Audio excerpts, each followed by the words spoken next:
Hello everyone. I hope you all are doing good. I Shari Tiwari welcome you all on ProVidya.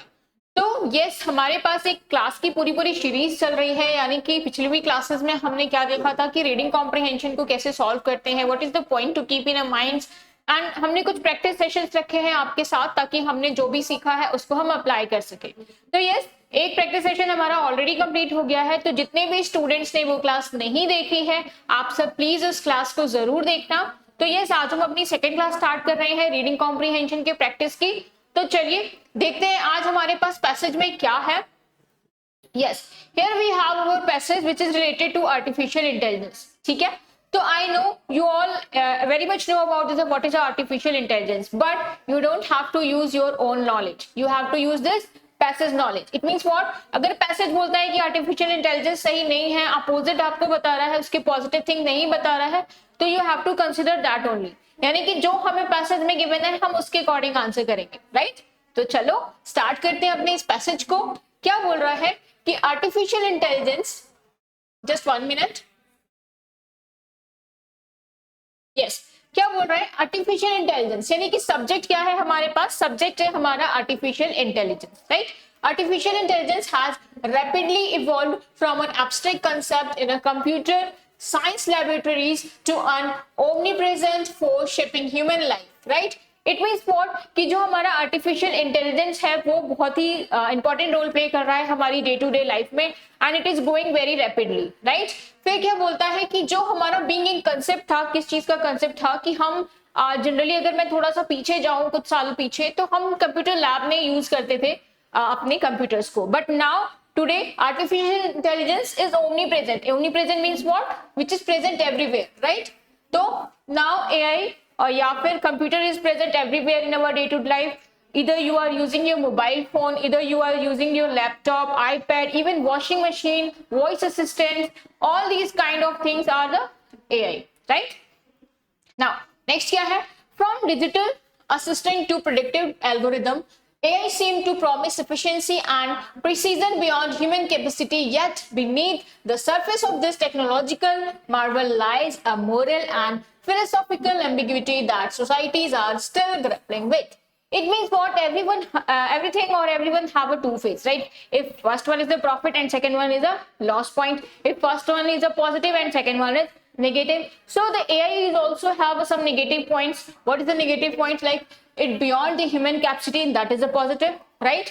कि AI work beyond the human capacity, right? What we are doing, but AI is doing more far better than us, right? So this is the plus point. But yet it means what, this is a conjunction and it is used in a contrast based, right?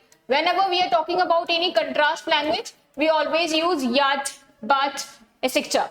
Beneath the surface of this technological marvel lies in a moral and philosophical ambiguity that societies are still grappling with. Yani many of the things like this, like some data are breaching, some ethics, some moral, some mental peace is missing.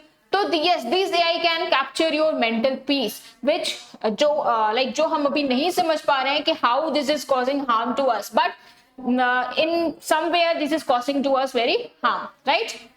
So next क्या है, one of the most celebrated aspect of AI is its ability to process enormous data set. Yes, everyone know that the AI is very beneficial. Why that is very beneficial? Because it store enormous data and use that data according to that, right? Like हम human जो है हम ज्यादा data feed नहीं कर सकते अपने mind में, हमारे पास कैपेबिलिटीज उतनी नहीं होती जितनी एआई के पास होती है, राइट? तो सेम चीज ये बोल रहा है कि हम एआई में enormous number of data store कर सकते हैं और वो उस डाटा को उसके ही अकॉर्डिंग यूज करता है, बट ह्यूमन में ऐसा नहीं होता है, मिसिंग पॉइंट होता है। टेक्स्ट क्या बोल रहा है वो, identifying patterns, yes according to that data it identifying the patterns that what we are going to do और what we are which kind of algorithm we have to give this person, so that algorithm is judged by their data. Next, that human cognitions might overlook, this has transformed industries from medicine to marketing, enhancing accuracy and decision making. Yes, and this algorithm, which algorithm is about data. So yes, this data is used in a medicine sector, marketing sector, health sector, right? तो AI जो है वो क्या कर रहा है, धीरे धीरे हमारे पूरे मार्केट को कैप्चर कर रहा है। इवन आप क्या करो, अगर आप देखो कि कोई डेटा आपका है तो वो उसको भी यूज कर रहा है, हेल्थ सेक्टर में कुछ है तो वो उसको भी यूज कर रहा है। लाइक वो सारे डेटा, वो सारे पैटर्न हमको क्या कर रहा है, अपने अकॉर्डिंग, उसके ही अकॉर्डिंग यूज करके हमको एक एल्गोरिदम प्रोवाइड करता है। ठीक है, आई होप यहां तक समझ आया होगा स्टूडेंट्स। एक बार मुझे बता दो यहां तक समझ आ रहा है, फटाफट से बता दो, फटाफट से बता दो। यस, यहां तक समझ आ रहा है तो प्लीज लाइक कर दो, है ना, न्यू हो तो सब्सक्राइब कर दो। चलो, हाउएवर, जबकि the same analytical prowess means what, prowess is also the vocab. Students, आपको जो भी पैसेज में वोकैब मिल रहे हैं आप उसको ध्यान रखिए। Prowess means something which is very skilled, right, skilful. तो एनालिटिकल स्किल यानी इसकी जो एनालिटिकल स्किल है, जो रिसर्चिंग स्किल है, जो इन्वेंटिंग स्किल है, उसकी बात हो रही है यहाँ पे किसकी, एआई की, बिकॉज सब्जेक्ट इज एआई। अगर मैं आपसे पूछूं what is the subject of this passage, तो AI is the subject of this passage, right? We are talking about the AI, how it become beneficial for us, how it is not beneficial for us, right? Everything here. Now, next क्या है? Also raises profound ethical dilemmas. Yes, it is also skillful. It is very analytical, skillful kind of things, but it creates some question on what? Question of some negative point. It giving some negative point. यानी कि यहाँ पे कुछ negative बोल रहा है, कुछ dilemmas दे रहा है, कुछ confusion दे रहा है, कुछ ethical dilemmas दे रहा है. राइट, फिर क्या बोल रहा है, algorithm train on biased data. Yes, some time algorithm is biased. Why biased? क्योंकि देखो एआई को मैंने ऑलरेडी आपको बताया है कि एआई जो है वो खुद से उसका दिमाग नहीं है। एआई का दिमाग कौन चला रहा है, जो उसमें वो डेटा फीड कर रहा है। तो if someone is feeding data in that give the biased data, so AI also show the biased data, because क्योंकि वो उसकी खुद की लैंग्वेज नहीं है। What we are feeding in AI, that is any person who is doing a back end work, right? So if that backend work is based on a bias data, so always it give the bias data. तो yes, ये बोल रहा है कि algorithm train on a बाइस data. Yes, algorithm जो है वो बाइस डेटा के हिसाब से ट्रेन होता है। Can reinforce stereotypes, can reinforce stereotypes. Stereotype मतलब something which is very orthodox, है ना, like the person who is not very easily accept the new things, right? The person who is not very easily accept the new things, like जो पुराने सोचते हैं, पुरानी चीजों में रहते हैं, that kind of person is stereotypes. So yes, can reinforce stereotypes and perpetuate social inequalities. Yes, this is also create social inequalities, right? फिर क्या है, this apparent neutrality of technology therefore becomes an illusion. Every algorithm mirror the intention and prejudice of its creator. It means what? कि हम जो भी algorithm देख रहे हैं वो एल्गोरिदम क्या हो जाता है, बहुत ही ज्यादा प्रॉब्लमेटिक हो जाता है। क्यों प्रॉब्लमेटिक हो रहा है, क्यों प्रॉब्लमेटिक हो रहा है स्टूडेंट्स? क्योंकि वहां पे हमने जो डेटा दिया है वो बाइस डेटा है, और वो बाइस डेटा के हिसाब से ही हमको क्या दे रहा है, सामने इंफॉर्मेशन दे रहा है, और इसीलिए वो इंफॉर्मेशन क्या हो जाती है, कई बार बहुत ही ज्यादा हार्मफुल हो जाती है। ठीक है, आई होप ये सब पैरा समझ आया होगा आपको। नेक्स्ट देखते हैं स्टूडेंट्स क्या बोल रहा है। Another dimension of this debate concern employment. Yes, एक और डायमेंशन है इस चीज का, वो कौन सा डायमेंशन है आपका, अनएम्प्लॉयमेंट, है ना। एआई जो है वो हमेशा कंसर्न बना हुआ है किस चीज के लिए, जॉब के लिए, अनएम्प्लॉयमेंट के लिए। ठीक है, कि लोगों को लगता है कि एम्प्लॉयमेंट जो है वो, भाई लोग अनएम्प्लॉयड हो जाएंगे, अगर एआई आ जाएगा तो हमारी जॉब चली जाएगी, हम जॉबलेस हो जाएंगे। तो ये कंसर्न अभी भी बना हुआ है, ये डिबेट अभी भी बना हुआ है। क्यों बना हुआ है? क्योंकि ये एआई जो है काफी ज्यादा इफेक्टिव है ह्यूमन बीइंग के अकॉर्डिंग, राइट, कंपैरिजन अगर हम करें तो। चलो क्या बोल रहा है, as a machine become capable of performing complex cognitive task. Yes, देखो यहाँ पे वो वही बोल रहा है कि क्यों कंसर्न बना हुआ है, क्योंकि जो मशीन जो है वो क्या है, कर रहा है, कैपेबल है किस चीज के लिए, जो भी हमारा कॉम्प्लेक्स कॉग्निटिव टास्क है, जितने कॉम्प्लेक्स से कॉम्प्लेक्स टास्क को वो आराम से इजीली तरीके से कर लेता है एक मशीन होने के बावजूद।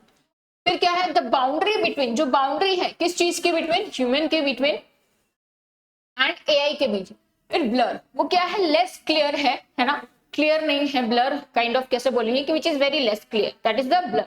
तो यानी इस चीज को लेकर के क्या बना हुआ है, एक बाउंड्री बनी हुई है जो कि लेस क्लियर है, कहाँ पे, आर्टिफिशियल इंटेलिजेंस के लिए और हमारे ह्यूमन बीइंग के लिए। While optimistic view this as liberation from repetitive labor, pessimistic one of a future where human relevance itself is a quotient, right? जहां पे क्या है ऑलरेडी इन चीजों को लेके क्वेश्चन काफी ज्यादा दिमाग में है कि क्या ये इसको रिप्लेस कर देगा या नहीं करेगा, करेगा भी तो कैसे करेगा, क्योंकि वो काफी ज्यादा एक्यूरेट है। बट अभी भी क्वेश्चन बना हुआ है कि अगर वो 22 देगा डेटा तो हम क्या करेंगे, बिकॉज ह्यूमन के पास इमोशन होते हैं। स्टूडेंट्स कभी कभी लाइफ में ऐसा होता है कि हर डिसीजन हम डेटा के बेस पे नहीं ले सकते। कुछ डिसीजन ऐसे होते हैं जो हमको इमोशन के बेस पे लेना होता है, जो हमको कुछ सोसाइटी को सोच के लेना होता है। तो जो एआई है वो वैसे वर्क नहीं कर पाता, ठीक है। वो वर्क किस पे करता है, जो भी आप उसको डेटा प्रोवाइड करोगे, राइट। तो यहाँ पे ये क्वेश्चन बना हुआ है कि क्या ये फ्यूचर में इसको रिप्लेस कर पाएगा भी या नहीं कर पाएगा, ये सारी बातें यहाँ पे हो रही है। नेक्स्ट क्या बोल रहा है, yes, the challenge is not merely technological but existential. What happened when creativity, reasoning and empathy, the very trait that define humanity, are stimulated by machine? अब वो बोल रहा है कि सिर्फ क्वेश्चन ये नहीं है कि हम टेक्नोलॉजी पे ही है, क्वेश्चन ये भी है, चैलेंज ये भी है कि उसके एग्जिस्टेंस यानी उसके एग्जिस्टेंस पे भी क्वेश्चन हो रहा है कि क्या होगा जब हम क्रिएटिविटी, रीजनिंग, एम्पैथी और जितने भी ट्रेड्स हैं उन सबको हम ह्यूमैनिटी से कनेक्ट करेंगे। तो क्या ये मशीन सही तरीके से काम कर पाएगी जब हम उसको सारी चीजें देंगे? तो ये अभी भी क्वेश्चन बना हुआ है, ठीक है। नेक्स्ट क्या है, the Trump of AI therefore is not unambiguous. It compels us to reconsider what progress truly mean, right? Progress का ट्रूली मीन्स क्या है? प्रोग्रेस के ट्रूली मीन्स ये नहीं है कि हम एआई लेके आ गए, बट प्रोग्रेस के ट्रूली मीन्स क्या बोल रहा है, if technology is to serve humanity rather than replace it, then ethical foresight and humanistic wisdom must guide its evolution. Otherwise, we may find ourselves outsmarted not by machine but by our own lack of reflection. अब देखो इस पूरे line में क्या बोल रहा है कि अगर हम एआई को क्या करेंगे, सारी चीजें देने लगेंगे, हम उसको सिर्फ एक मशीन की तरह यूज कर रहे हैं कि अरे वाह ये फटाफट से यूज हो रहा है, उसके बजाय हम उसमें 22 डेटा भी भर रहे हैं, कुछ ऐसे डेटा दे रहे हैं जो फॉल्स है। तो वो बोलता ये है कि हमको क्या होना चाहिए, हमको उसको थोड़ा सा एथिकल फॉरसेट बनाना चाहिए, थोड़ा सा विजडम रखनी चाहिए, उसको रियलिस्टिक कंसर्न देना चाहिए, बजाय इसके कि हम उसको सिर्फ और सिर्फ यूज कर रहे हैं, राइट। मतलब आप यूज तो करो एआई को, बट एक राइट डायरेक्शन में यूज करो, ठीक है। ऐसा ना हो, लास्ट में बोलते हो कि ऐसा ना हो कि हम क्या हो जाए, खुद को ओवर स्मार्ट बनाए, सिर्फ मशीन के बजाय नहीं बट की और ओन लैक ऑफ रिफ्लेक्शन, यानी हम खुद को ना खो दें एआई को अचीव करने के चक्कर में। तो ये ऐसे करके इसको सम अप कर रहा है। यानी कि अगर मैं बात करूं तो सब्जेक्ट क्या है इस पैसेज का, एआई सब्जेक्ट है हमारा, और यहाँ पे पूरी उसकी पॉजिटिव और नेगेटिव पॉइंट को रखा गया है। लास्ट में एक सजेशन देते हुए उसको कंक्लूड किया है कि हमको एआई को यूज तो करना चाहिए, बट कैसे यूज करना चाहिए students, according to machine, right. हमको उसको ओवर स्मार्टली तरीके से यूज नहीं करना चाहिए, ऐसा ना हो कि वो मशीन हम पे हावी हो जाए, राइट। हम उसमें डेटा फीड करें, वो वैसा काम करे, ना कि वो हमें अपने अकॉर्डिंग चलाए। तो आई होप स्टूडेंट्स आपको ये पैसेज समझ में आया होगा। तो एक बार पैसेज पढ़ने के बाद अब हम इसके क्वेश्चन सॉल्व करेंगे, ठीक है। फटाफट से क्वेश्चन देती हूँ मैं आपको। ये रहा हमारा फर्स्ट क्वेश्चन। सबसे पहले आप इसको सॉल्व करोगे, इसके बाद फिर मैं आपके साथ इसका आंसर डिस्कस करूंगी, ठीक है। तो 1 मिनट मोर देन इनफ है स्टूडेंट इस क्वेश्चन को सॉल्व करने के लिए। तो फटाफट से आप सॉल्व करिए। आई am giving you 1 minute, after that I will explain it.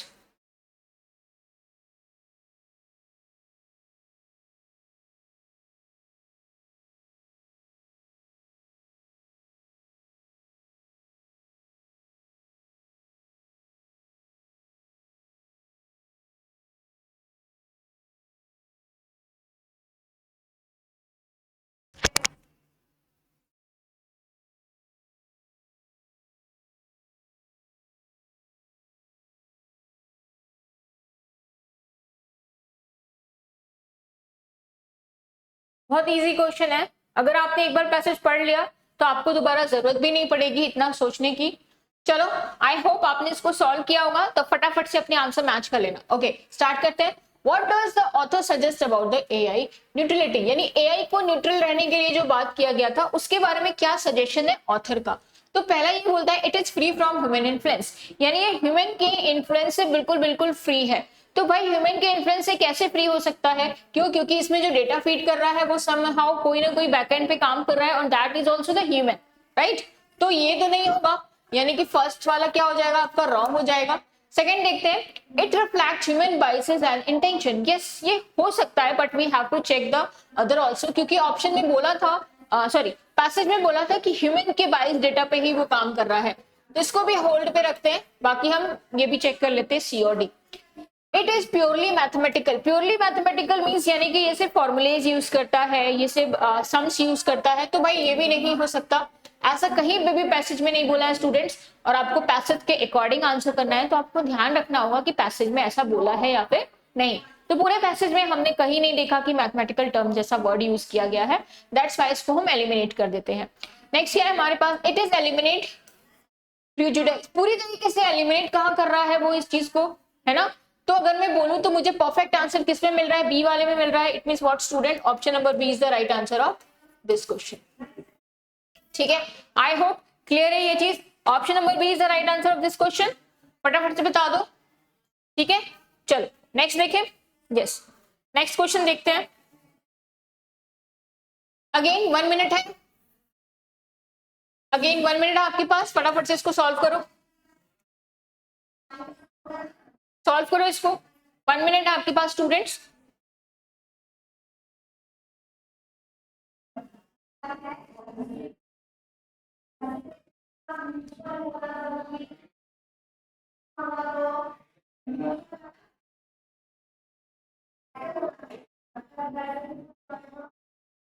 चलो देखते हैं। According to the passage what distinguish human from machine, यानी क्या है जो डिफरेंस लाता है किस चीज में, ह्यूमन में और मशीन में क्या डिफरेंस है, क्या एक पॉइंट है जो डिफरेंस लेके आता है। तो पहला बोलता है speed and accuracy, creativity and empathy, logical reasoning, data processing.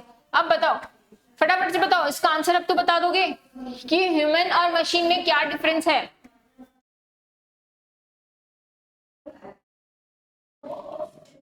देखो स्पीड एंड एक्यूरेसी, अगर मैं स्पीड और एक्यूरेसी की बात करूं तो बेटा अगर आपने उसमें डेटा फीड किया है, अगर वो डेटा एक्यूरेट है तो वो एक्यूरेट पॉइंट बात करेगा, बट अगर वो डेटा एक्यूरेट नहीं है तो वो एक्यूरेट पॉइंट पे बात नहीं कर पाएगा। बी क्या है, creativity and empathy. Yes, creativity और एम्पैथी हो सकता है यहाँ पे जो थोड़ा सा सही लग रहा है ना, तो इसको भी होल्ड पे रखते हैं क्योंकि हम बाकी भी चेक कर ले। ठीक है, logical reasoning, logical reasoning with what, इंसान ज्यादा अच्छा लॉजिकल सोच पाएगा in comparison to machine. Machine तो उतना ही सोच पाएगा जितना आपने बैकएंड में उस पर डाला हुआ है, राइट। डेटा प्रोसेसिंग, ये अगर हम डेटा प्रोसेसिंग की बात करें तो यहाँ पे डेटा प्रोसेसिंग एआई ज्यादा अच्छा कर पाएगा, बट जो मेन पॉइंट है, जो मेन मुद्दा है इनको डिफरेंस रखने का, वो कौन है आपका, क्रिएटिविटी और एम्पैथी, यानी कि option number B is the right answer of this question. समझ आ रहा है स्टूडेंट्स? ओके, आई थिंक ये ब्लू कलर दिख नहीं रहा है। चलो, B is the right answer of this question। फिर से लिख देती हूँ, B is the right answer of this question। ठीक है, चलो नेक्स्ट देखें students. Yes, here we have our next questions, solve करो इसको। What is the central concern express by the author, यानी क्या कंसर्न बना हुआ है ऑथर के द्वारा एआई को लेकर के। तो कंसर्न मतलब क्या होता है स्टूडेंट्स, जो ऐसा पॉइंट जो थोड़ा सा डिस्टर्बिंग हो ऑथर के लिए भी। तो पहला क्या है, इकोनॉमिक बेनिफिट्स ऑफ एआई, यानी कि जो भी एआई का इकोनॉमिक बेनिफिट्स है। दूसरा, the lack of creativity in machines, machines में क्रिएटिविटी नहीं है। सी बोल रहा है the ethical and existential challenges of AI. Okay, फिर ये क्या बोला है, the technological limitation of AI, जो टेक्नोलॉजिकल लिमिटेशन है किस चीज का, एआई का। तो आप खुद बताइए इसमें क्या चैलेंज बना हुआ था, फटाफट से आंसर करिए अगर आपने पैसेज अच्छे से पढ़ा है तो।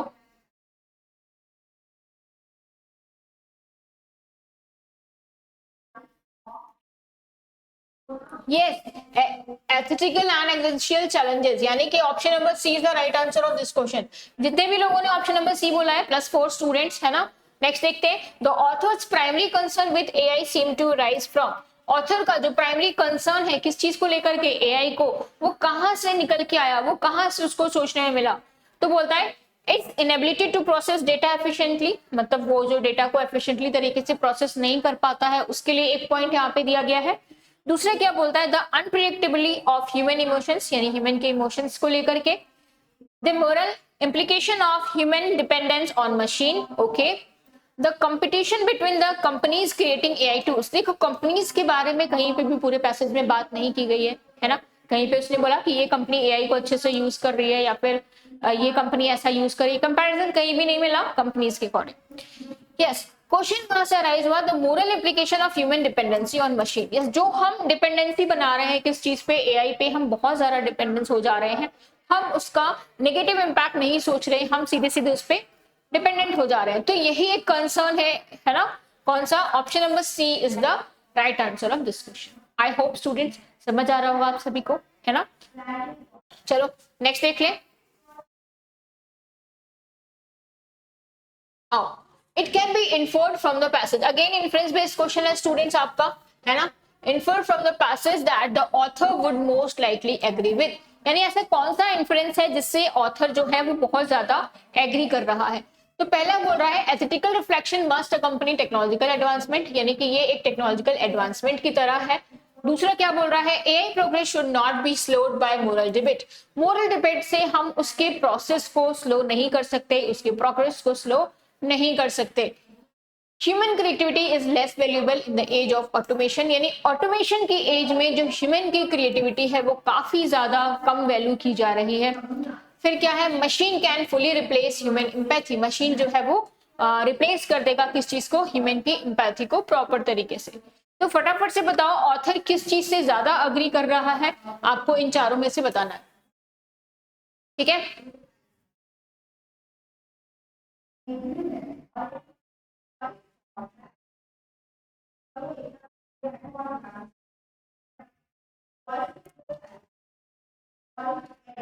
आंसर करिए students, I am waiting for your answer. Yes, option number A, yes option number A is the right answer, ठीक है। क्यों, क्योंकि जो एथिकल रिफ्लेक्शन है उसको हमें टेक्नोलॉजी के साथ एडवांस करके चलना है, यानी कि दोनों में तालमेल बिठाना है। किस चीज में, एक हमारे एडवांस टूल्स में जो भी सारे हैं, और साथ ही साथ किस चीज में, लास्ट में बोला था कि क्रिएटिविटी भी इनहेंस करनी है, बट उसके नेगेटिव कंसर्न को भी हमें देखते हुए चलना है, राइट। फिर क्या है, which of the following if true would most strengthen the author's argument, अगर इनमें से कोई ट्रू है, राइट, तो क्या है जो ऑथर के जो आर्गुमेंट है, जो ऑथर का जो कंसर्न है, उसको वो बहुत ही क्लोज तरीके से हाँ बोल रहा है, ट्रू कर रहा है।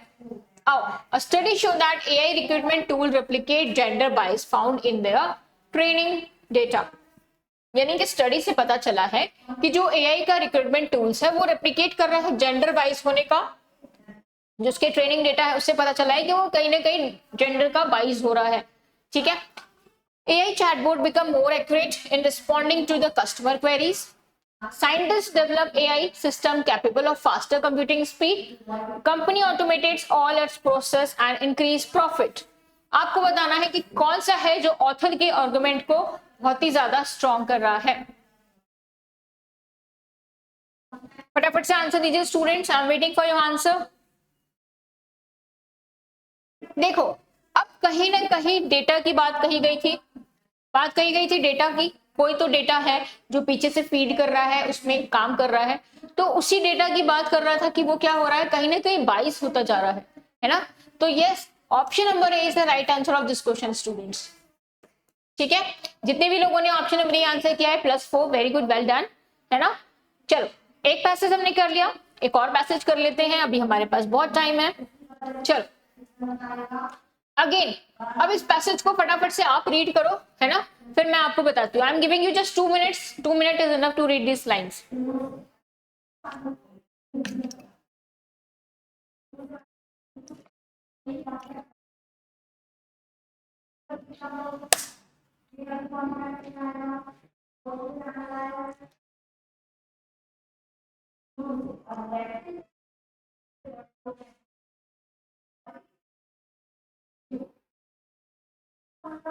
आई होप दिख रही होगी पूरी स्क्रीन, है ना। फटाफट से रीड करो स्टूडेंट्स, 2 मिनट्स है आपके पास, फिर एक्सप्लेन करती हूँ मैं। देखो, अब रीडिंग हैबिट डाल लो अगर आप रीड नहीं कर रहे हो तो, राइट। रीडिंग हैबिट डाल लो स्टूडेंट्स। मैंने आपको लास्ट क्लास में बताया था कि आपको एक आर्टिकल रीड करना है प्लस एक पैसेज सॉल्व करना है आपको, है ना। आर्टिकल कहाँ से रीड करना है वो भी मैंने आपको बताया था। अच्छा, कुछ बच्चे बोल रहे हैं मैम हैबिट नहीं है रीडिंग की, कैसे रीडिंग की हैबिट हम इंक्रीज करें, कैसे रीडिंग सीखें। तो देखो, पहली चीज स्टूडेंट्स, अगर आपकी रीडिंग हैबिट नहीं है तो रीडिंग हैबिट आपको डालनी पड़ेगी, क्योंकि इतने बड़े बड़े पैसेज को रीड करना बहुत ज्यादा जरूरी है और फास्ट रीड करना है। बट फास्ट रीड करने में ये नहीं करना है कि हमें बीच की लाइन सी गायब कर देनी है या उसकी मीनिंग नहीं समझना है। और कैसे पढ़ना है ये हमने अपने फर्स्ट सेशन में देखा है, आप मेरे प्रीवियस सेशंस भी देख सकते हो। वहां पे भी मैंने आपके साथ बताया कि कैसे रीडिंग स्किल को इम्प्रूव करें, राइट। तो चलो फटाफट से एक बार छोटे से आपको बता देती हूँ। पहले तो देखो चलो इसको होल्ड करो, मैं एक बार आपको बता देती हूँ, ठीक है। क्या करना है आपको कि सबसे पहले आपको अपने अंदर रीडिंग हैबिट को इंक्रीज करना है। तो कैसे करोगे स्टूडेंट्स, आई नो आप सबको रीडिंग बहुत बोरिंग लगती है ना, मुझे भी बहुत बोरिंग लगती थी, बट इंक्रीज करना पड़ेगा कैसे, अपने इंटरेस्टेड टॉपिक से। लेट्स सपोज यहाँ पे कुछ स्टूडेंट्स हैं जो न्यूज पसंद करते हैं, कुछ हैं जो क्रिकेट न्यूज पसंद करते हैं, कुछ स्पोर्ट्स में, किसी भी स्पोर्ट्स में, चाहे बैडमिंटन हो, हॉकी हो, फुटबॉल हो, कोई भी। तो आप जो भी पसंद करते हो, कुछ लोग एंटरटेनमेंट पसंद करते हैं, तो भाई एंटरटेनमेंट ब्लॉग्स ले लो, वहां से आप रीड करना स्टार्ट करो। तो आप पहले छोटे छोटे रीडिंग करो, है ना, कि बस उसको समझने की कोशिश करो कि वो क्या बोल रहा है। न्यूज को आप क्या करो, अपने लैंग्वेज में समझने की कोशिश करो कि वो क्या बोल रहा है। वहां से कुछ आपको वोकैब्स मिल जाएंगे, तो आप उसकी भी प्रैक्टिस कर लो। 1 2 3 दिन आप ये वाला प्रोसेस सॉल्व करो। इसके बाद क्या करोगे, अब सिर्फ आपको न्यूज़पेपर तो पढ़ना नहीं है, और वो भी स्पोर्ट्स सेक्शन। तो फिर क्या करो, थोड़े से अच्छे न्यूज़पेपर वाले पे आ जाओ, जैसे कि आप एडिटोरियल पे आ सकते हो, या फिर आपके जो ओपिनियन वाले पेजेस आते हैं, द हिंदू का न्यूज़पेपर उठा लो, द टाइम्स ऑफ इंडिया उठा लो, कोई भी पेपर आप उठा लो, उसको रीड करो, ठीक है। एक पैसेज, 2 पैसेज, एक आर्टिकल, 2 आर्टिकल, जो भी आप पढ़ रहे हो उसको पढ़ो।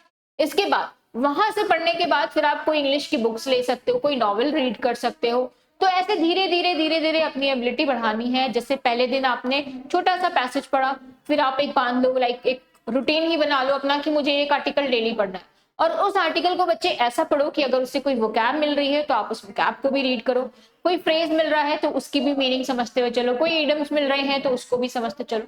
आप ऐसा करोगे ना तो आपको अलग से रीडिंग के लिए टाइम नहीं निकालना पड़ेगा, क्योंकि एक तरफ आप नॉवेल वगैरह पढ़ रहे हो तो वो आपका एंटरटेनमेंट ही तो हो रहा है ना, साथ ही साथ आपकी रीडिंग कैपेसिटी भी बढ़ रही है। फिर आप डेली एक पैसेज सॉल्व करो, उसके क्वेश्चन सॉल्व करो, तो आपकी ग्रेस्पिंग पावर भी अच्छी हो जाएगी, है ना। चलो रीड करते हैं इसको, है ना। ओके, क्या बोल रहा है, the modern world pride itself on being more connected, informed and expressive than any generation before it. Yes, जो मॉडर्न हमारी जनरेशन है वो सबसे ज्यादा कनेक्टेड है ना। अगर आप देखो तो आज हम हर किसी से कनेक्टेड है, हम दुनिया में किसी भी कोने पे बैठे हुए व्यक्ति है उससे बात कर सकते हैं। तो we are now the very much connected in comparison to any other generation, right. फिर क्या बोल रहा है, yet again, yet is for contrast, है ना। Yet beneath these facades of digital liberation lie to subtitle but growing paradox. The more we express ourselves online, the more our freedom become entangled in invisible system of control. ठीक है, यानी कि हम जितना like internet पे हम जितना अपने आप को एक्सप्रेसिव कर पा रहे हैं, जितना हम अपनी फीलिंग को शेयर करते हैं, वो उतना ही कहीं ना कहीं हमारे लिए हार्मफुल इम्पैक्ट है, ठीक है। वो कहीं ना कहीं हमारी फ्रीडम को क्या कर रहा है, कंट्रोल कर रहा है।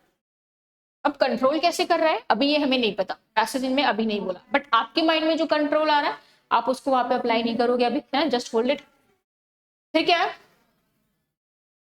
what appear to be a space of limitless self-expression is in a reality governed by unseen algorithm that curate our choices, shape our opinion and even dictate the rhythm of our attention. Yes, तो अब वो freedom of control क्या बोल रहा है, वो freedom of control बोल रहा है जो हम लाइक करते हैं, जो हम शेयर करते हैं, जो हम सब्सक्राइब करते हैं। अब कहाँ लाइक शेयर और सब्सक्राइब करते हो आप, इंस्टा वगैरह पे करते हो, यूट्यूब वगैरह यूज करते हो, या फिर जितने भी सोशल साइट्स यूज करते हो आप उस पर देते हो। तो वो जब आपने एक लाइक, एक सब्सक्राइब, एक शेयर करा, तो वो कहीं ना कहीं आपका डेटा क्या करता है, स्टोर कर लेता है कि हाँ भाई इस पर्सन को ऐसी चीजें पसंद आ रही है। तो फिर वो एक एल्गो पकड़ लेता है और उसी के अकॉर्डिंग आपको क्या करता है, सारी चीजें दिखाना स्टार्ट करता है ना। ऐसा होता होगा आपके साथ, आपने कभी कोई एक रील लाइक की तो फिर आपको हमेशा वैसी ही कुछ सिमिलर रील्स देखने को मिलती है ना। तो एक एल्गोरिदम होता है। तो सेम वो कह रहा है कि हम फ्रीडम में तो है, बट फ्रीडम में भी हमें कोई कंट्रोल करके रख रहा है, और वो कंट्रोल कौन कर रहा है, आपका सोशल मीडिया, ठीक है। What appear to be space of limitless self expression. अब क्या है स्पेस, किस स्पेस का मतलब क्या है, लिमिटलेस और सेल्फ एक्सप्रेशन होने का इन रियलिटी, रियलिटी में मतलब क्या है, बट वो गवर्न हो रहा है बाय अनसीन एल्गोरिदम, ठीक है। That algorithm which is of social media, which I already talk about it. That curate our choice, yes, वो क्या कर रहा है, हमारी चॉइस को क्यूरेट कर रहा है कि भाई आपको ये देखना चाहिए। शेप अवर ओपिनियन, हमारे ओपिनियन को शेप दे रहा है, ठीक है। And even dictate the rhythm of our attention, और साथ साथ वो हमारी जो अटेंशन है, जो हमारी क्यूरियोसिटी है, जो हमारा खुद का माइंड है वो उन सब चीज को एक रिदम दे रहा है, उन सब चीज को एक डायरेक्शन दे रहा है अपने अकॉर्डिंग। इट मीन्स वो टोटली हमको क्या कर रहा है, कंट्रोल कर रहा है। और यही वजह है कि आप 5 मिनट के लिए जाते हो सोशल मीडिया पे और आराम से 50 मिनट वेस्ट करके आ जाते हो, है ना। चल नेक्स्ट क्या बोल रहा है, the internet architecture reward engagement, यानी इंटरनेट का जो आर्किटेक्चर है वो उसको एंगेजमेंट के लिए एक रिवॉर्ड देना चाहिए। Not to every click like and share, ये देखो यही बोल रही थी मैं, every click and like share contribute to a data driven economy that monetize human curiosity, right? जो क्या करता है, हमारी क्यूरियोसिटी को, जो हमारा जो एक टेस्ट है किस चीज में, ये जो मीडिया पे जितने भी पोस्ट हैं, जितने भी रील्स हैं, वो आपको बताता है और इसके अकॉर्डिंग ही आपको क्या करता है, एक एल्गो देता है। Paradoxically user while believing themselves to be autonomous agent become predictable pattern within an algorithm grid, यानी हमको ये लगता है कि हम अपने हिसाब से चीजों को चला रहे हैं, राइट, बट कहीं ना कहीं वो हमें कौन चला रहा है, एक एल्गोरिदम के पैटर्न के थ्रू हम चल रहे हैं, यानी कहीं ना कहीं हम सोशल मीडिया के थ्रू अपने आप को देखते हुए चल रहे हैं। फिर क्या बोल रहा है, देयर प्रेफरेंसेस आर ट्रैक्ड, उनके जो प्रेफरेंसेस हैं उनको ट्रैक किया जाता है, एनालाइज किया जाता है, रीसोल्ड कर दिया जाता है, often without concern of comprehension, यानी हमारे जो डेटा जो ये निकाल रहे हैं किसके अकॉर्डिंग, लाइक शेयर सब्सक्राइब या फिर जिसके भी अकॉर्डिंग वो निकाल रहे हैं, वो क्या करता है, उस डेटा को बेच देता है, रिसोल्ड कर देता है बिना कोई भी कंसर्न लिए। कौन करता है ऐसा, सोशल मीडिया। आपने देखा होगा बहुत सारी ऐसी न्यूज आती हैं हमारी साइबर क्राइम से रिलेटेड कि इतना डेटा चोरी हो गया या फिर इतना डेटा चोरी हो गया। तो जो भी जो स्कैम वगैरह होते हैं वो इन डेटा के थ्रू ही होते हैं। हमको नहीं पता होता कि हमें कौन सा ऐप डाउनलोड करना चाहिए या फिर कहाँ पे चीजों को कैसे यूज करना चाहिए, बट हम उसको अपने अकॉर्डिंग यूज करते हैं, हमें लगता है ये हमारे लिए पूरा पूरा फ्रीडम है, बट बच्चे वो कहीं ना कहीं हमारे लिए क्या हो जाता है, नेगेटिव पॉइंट्स हो जाता है। तो सेम चीज आप देखो वो यहाँ पे बता रहा है ना।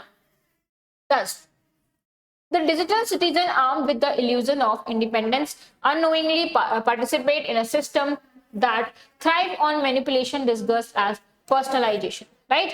तो वो क्या कर रहा है, धीरे धीरे हमारी पर्सनल इंफॉर्मेशन को ले रहा है और उसके वो यूज कर रहा है, किस चीज में यूज कर रहा है, एल्गोरिदम देने में, है ना। चलो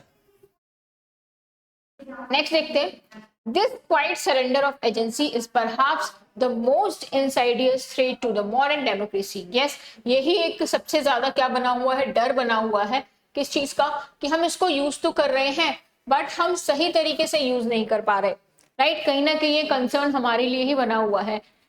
फिर क्या है, freedom is no longer curtailed through censorship alone, सिर्फ और सिर्फ सेंसरशिप के अकॉर्डिंग ही नहीं ये अभी डिपेंडेंट है हमारा फ्रीडम, बजाय किसके हो गया है, but through the subtitle mechanism of information overload distraction. और ये पूरा पूरा फ्रीडम किस चीज से भरा हुआ है, ओवरलोड ऑफ डिस्ट्रैक्शन। डिस्ट्रैक्शन किस चीज का है स्टूडेंट्स, अगेन अगर आप पढ़ रहे हो, आपके फोन में एक नोटिफिकेशन आता है, आप फटाक से उठाते हो, नोटिफिकेशन देखते हो, फिर कब आपके 1 घंटे वेस्ट हो गए आपको खुद नहीं पता चलता। तो दीज आर द डिस्ट्रैक्शन, हम कहीं ना कहीं ट्रैप में फंसते चले जा रहे हैं, है ना। When everything is visible, जब सब कुछ दिख रहा है, nothing truly capture attention, when every voice can speak, genuine dialogue become noise. These digital age, for all its promise, risk transforming invisibility into a data and descend into the mere deviation from an algorithm norms. और कहीं ना कहीं हमारे जितने भी ये voice assistant हैं, ये जो नॉइज है, किस चीज का नॉइज है, डिजिटल एरा का जो नॉइज है, ये सब हमको कहीं ना कहीं हार्म करता जा रहा है और हम इसी में क्या हो रहे हैं, अपने आप को फंसते हुए से दिखते चले जा रहे हैं, ठीक है। चलो, if freedom once meant autonomy of thought, अगर फ्रीडम का एक टाइम पे मतलब था कि हम क्या है, अपने थॉट्स के अकॉर्डिंग हम सोच सकते हैं, अपने थॉट्स के अकॉर्डिंग हम चल सकते हैं, बट नाउ अब क्या है फ्रीडम का मतलब, it's now demand something rarer. अब वो क्या है, कुछ ऐसी चीजें डिमांड कर रहा है जो बहुत ही रेयर है। कैसे, द करेज टू डिस्कनेक्ट, अब क्या है, to question what appears self evident and to reclaim the silence necessary for reflection. True liberty in the digital era may not lie in a concerned expression, but in the ability to think independently of the system that so eagerly claim to know us. यानी कि अब क्या है, अब जो हमारा possible thinking का मतलब ये है कि भाई अगर आपको प्रॉपरली खुद को समझना है तो आप सारी चीजों से खुद को डिस्कनेक्ट करो और डीपली थॉट रखो किस चीज का जो भी आने वाला है या फिर जो भी आप कर रहे हो उसके बारे में। तो that is the meaning of what, that is the meaning of autonomy, right. That is the meaning of autonomy, and that is the true meaning of autonomy, right? कि आपको कोई कंट्रोल ना करे, आप अपने फ्रीडम को किसी पे कंट्रोल ना होने दो। आपका फ्रीडम क्या है कि आप आराम से सोच सको, अपने अकॉर्डिंग डिसीजन ले सको, अपना एल्गो सेट कर सको, that is your freedom. Your freedom is not depend on the digital things, right. तो आई होप स्टूडेंट्स समझ में आया होगा ये पूरा पैसेज क्या था हमारा, कि कैसे हम डिजिटल चीजों के लिए या फिर सोशल मीडिया के कहीं ना कहीं हम ट्रैप में फंसते चले जा रहे हैं। हमें अच्छा लग रहा है, हमें सारी चीजें पसंद आ रही है, बट कहीं ना कहीं हमारी फ्रीडम जो है वो डिजिटल एरा यानी कि उस एल्गोरिदम के हाथ में है जो हमारे सोशल मीडिया के थ्रू दिखाए जाते हैं। ठीक है, ठीक है, समझ आया स्टूडेंट्स? चल क्वेश्चन सॉल्व करें इसके, फटाफट से बता दो। एक बार ये पैसेज समझ आ गया तो फटाफट से लाइक दिखा दो। ओके चल स्टार्ट करते हैं। अब इसके क्वेश्चन स्टार्ट करते हैं ना। अब इसके क्वेश्चन का आंसर आप पहले करोगे। चल 1 मिनट है students, 1 minute more than enough है इसका आंसर देने के लिए। फटाफट से सॉल्व करो, I am waiting for your answer.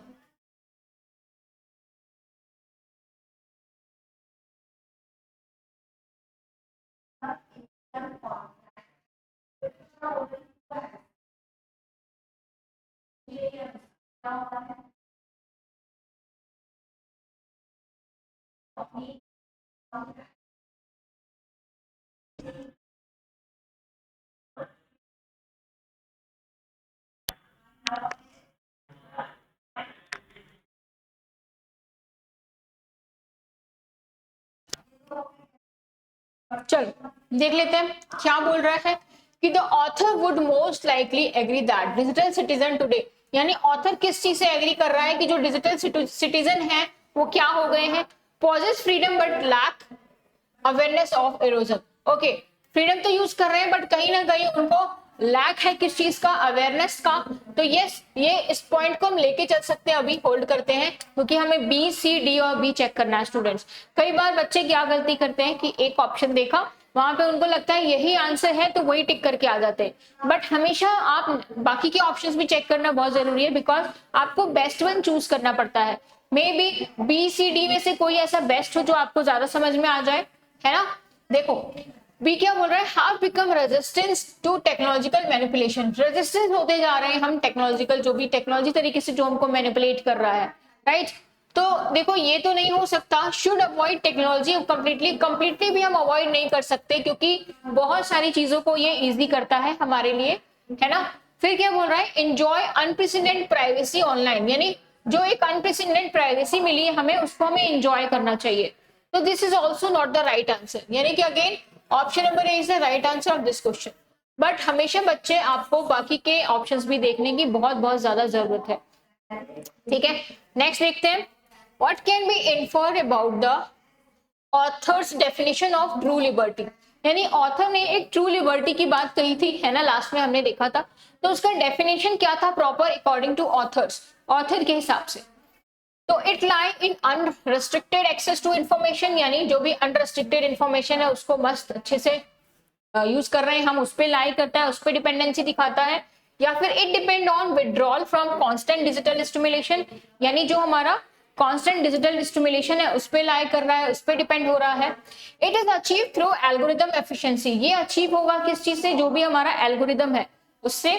फिर क्या बोल रहा है, it is the same as constant of self expression, ये सेल्फ एक्सप्रेशन का एक कांस्टेंट बना हुआ है।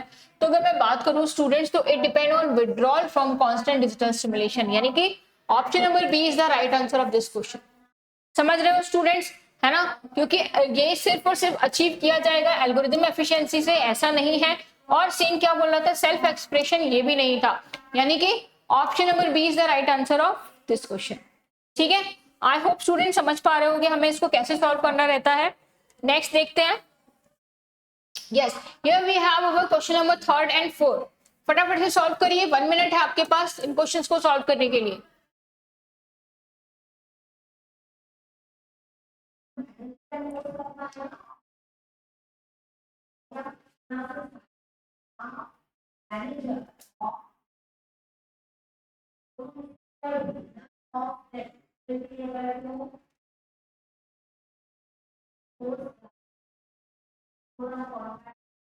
Waiting for your answer student, फटाफट से सॉल्व करिए।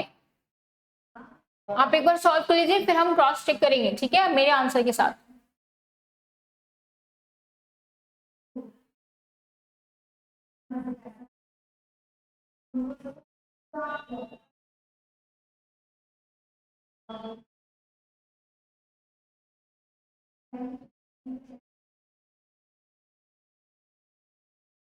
चलो देखें क्या है, क्या बोल रहा है, which of the following if true would weaken the author's argument, author के आर्गुमेंट को कौन सा वीक कर रहा है, राइट। पैसेज में दो ही बात अगर सही है तो कौन सा है जो इसको वीक बोल रहा है, आओ देखते हैं। पहला पॉइंट है algorithm are redesign to prioritise user wellbeing and diversity of the opinion, okay, यानी एल्गोरिदम को क्या करना चाहिए, रीडिजाइन करना चाहिए कि प्रायोरिटाइज करे वो हमारी वेलबींग को और डाइवर्सिटी ऑफ हमारे ओपिनियन को। It may be the answer, है ना, it may be the answer, क्योंकि वो यही बोल रहा था लास्ट में कि हम उसको यूज तो करें बट हम क्या करें, उसको सही तरीके से यूज करें, वो हमारी चीजों को ध्यान में रखे, हमारे जो क्रिएटिविटी है, जो रीजनिंग है, जो सारी चीजें उसको ध्यान में रखे। तो it may be the answer students, इसको हम होल्ड पे रखते हैं, ठीक है। चेक करते हैं BCD, studies reveal that online user are influenced by emotional content, यानी जो ऑनलाइन यूजर्स है वो इन्फ्लुएंस्ड हो रहे हैं सिर्फ और सिर्फ इमोशनल कंटेंट से। अब देखो इमोशनल कंटेंट की वजह से ये गड़बड़ हो गया स्टूडेंट्स, कंटेंट्स तो हमें बहुत सारे मिलते हैं, अगर मैं इमोशनल कुछ पसंद कर रही हूँ तो मुझे इमोशनल चीजें ही दिखेंगी, अगर मैं कोई कुछ रोमांटिक चीज पसंद कर रही हूँ, उस पर लाइक कर रही हूँ तो मुझे वो वही वही चीजें दिखेंगी, है ना। तो सिर्फ एक प्रॉपरली किसी कंटेंट के बारे में नहीं बोला था, that's why option number B तो नहीं होगा, राइट। सी देखते हैं क्या है, government use AI to track citizen online behaviour, यानी गवर्नमेंट को ट्रैक करना चाहिए कि जो ऑनलाइन बिहेवियर है सिटीजन का। अब पूरे पैसेज में कहीं पे भी गवर्नमेंट की बात की गई थी, गवर्नमेंट का रोल बोला ही गया था, नो नेवर, किसी भी पैसेज में ऐसा नहीं था कि we should have to keep the government role in mind, right. So cancel this point also. Data show that attention span are declining globally, यानी जो अटेंशन है वो क्या हो रहा है, धीरे धीरे डिक्लाइन होता जा रहा है। यानी कि अगर मैं बात करूं तो ऑप्शन नंबर ए है जो बिल्कुल रेलिवेंट मिल रहा है हमको, है ना। तो ये option number A is the right answer of this question, ठीक है स्टूडेंट्स। चल नेक्स्ट देखें, आओ नेक्स्ट क्या बोल रहा है, the author comparison of freedom, यानी ऑथर ने जो कंपैरिजन किया है किस चीज का, फ्रीडम का और कंट्रोल का, प्राइमरी सर्व्स टू, वो क्या सर्व कर रहा है, तो देखो क्या सर्व कर रहा है, expose how both concept are blur in a digital age. Yes, वो ब्लर होने के बाद कहा था लेस क्लियर होता चला जा रहा है ना, एक जो ब्रिज है वो ऐसा ब्रिज है जो लेस क्लियर है। तो यस ए हम सपोज कर सकते हैं इसमें भी, है ना, but we have to check the other one also. Show that control is stronger than freedom, it means what, freedom और कंट्रोल में से कंट्रोल को हमने स्ट्रॉन्गर पॉइंट मान लिया। देखो अब पूरे पैसेज में एक किसी एक को स्ट्रॉन्ग होने की बात कही गई थी क्या, नहीं, उसने ना ही फ्रीडम को स्ट्रॉन्ग बोला था ना ही आपके कंट्रोल को स्ट्रॉन्ग बोला था, तो हम उस भी उसको स्ट्रॉन्ग नहीं बोल सकते, राइट। फिर क्या है, prove that technology naturally promote equality, यानी कि टेक्नोलॉजी है वो इक्वालिटी को प्रमोट कर रहा है, तो प्रमोशन भी किसी चीज का नहीं हुआ है ना। फिर क्या है, contrast social and political system, yes, social और पॉलिटिकल सिस्टम को कंट्रास्ट कर रहा है, तो कंट्रास्ट भी नहीं कर रहा था बच्चे वो किसी भी सिस्टम को, यानी again option number A is the right answer of this question.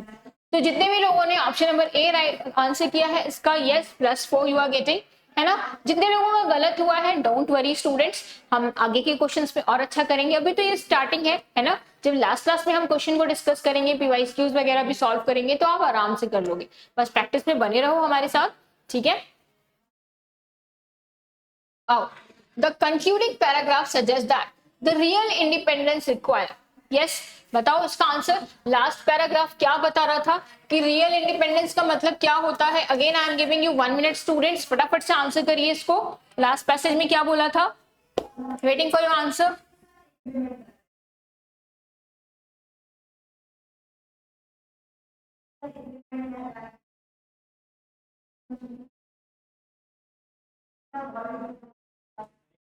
चलो, access to more social platform, यानी हमें ज्यादा सोशल प्लेटफॉर्म को एक्सेस करना चाहिए। आइसोलेशन फ्रॉम सोसाइटी, सोसाइटी से पूरी तरीके से आइसोलेट हो जाना चाहिए, मतलब अलग हो जाना चाहिए। फिर क्या बोला है, conscious reflection and selective disconnection, यानी कि अपने रिफ्लेक्शन को कॉन्शियस करना चाहिए और डिस्कनेक्शन में भी सेलेक्टिव हो जाना चाहिए। Blind trust in algorithm, algorithm पे ब्लाइंड ट्रस्ट करना चाहिए। अब देखो सबसे सीधा सा जो रॉन्ग हो रहा है वो हमारा ब्लाइंड ट्रस्ट वाला हो रहा है कि ब्लाइंड ट्रस्ट नहीं करना है ना, सोसाइटी से आइसोलेशन भी नहीं करना है, एक्सेस टू मोर नहीं, हमें अपना कॉन्शियस खुद बनाना है कि हम किस चीज को डिस्ट्रैक्ट कर रहे हैं और किस चीज को डिस्ट्रैक्ट नहीं कर रहे हैं। यानी आपको खुद समझना होगा कि क्या है जो प्रॉपर हमारे लिए एक डिस्ट्रैक्शन हो रहा है, हमें कहाँ पे अपनी चॉइस देनी है, हमें कहाँ पे खुद को कंट्रोल करना है। दिस इज योर चॉइस, है ना, दैट इज द ऑटोनॉमी, है ना, बोला था आपको लास्ट लाइन में। आई होप स्टूडेंट समझ आया होगा। It means what, option number C is the right answer of this question. ठीक है, आई होप समझ आया होगा आप सभी को यहाँ तक। तो ये आज की क्लास में हमने 2 पैसेज सॉल्व किए, इससे रिलेटेड कुछ क्वेश्चन सॉल्व किए स्टूडेंट्स, आपको मजा आया होगा। और ये प्रैक्टिस करते रहिए स्टूडेंट्स, प्रैक्टिस से ही हम आईपी मैट को बिल्कुल टारगेट कर सकते हैं आराम से। अगर प्रैक्टिस लैक किया तो आप कहीं ना कहीं पीछे रह जाओगे उन लोगों से जो रोज प्रैक्टिस करते हैं। तो बस रोज प्रैक्टिस करनी है, पीछे नहीं होना है, बिल्कुल बने रहिए हमारे साथ, है ना। तो ये स्टूडेंट्स मिलते हैं अपने नेक्स्ट सेशन में। Okay, bye bye, take care all.